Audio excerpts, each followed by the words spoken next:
একটা পরিকল্পনা আছে, নেওয়া হয়েছে। পরিকল্পনাটা কি একটু বলি।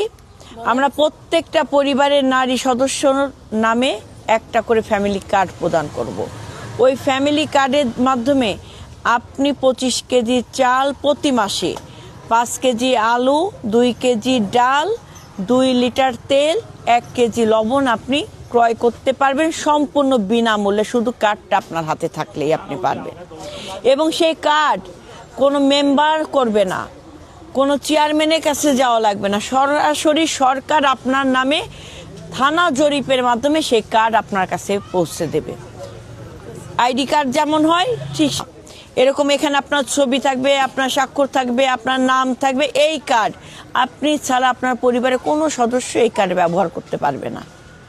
এটা কি আপনার জন্য নিরাপত্তা না?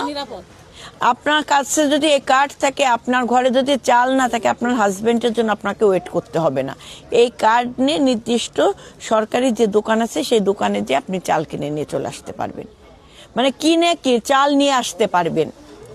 আবার ধরেন আপনি 500 টাকার চাল মানে জিনিস কিনে ফেললেন, আছে আরো কত 2000 টাকা, আপনার মোবাইলে SMS চলে আসবে যে আপনি আরো 2000 টাকা জিনিস এই মাসে ক্রয় করতে পারবেন। তো এটা তো ভালো সুবিধা না? সুবিধা না?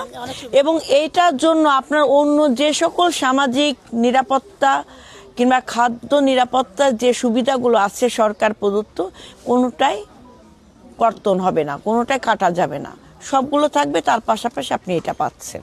এটা হচ্ছে নারীকে আর্থিকভাবে স্বাবলম্বী করার জন্য বিএনপির উদ্যোগ।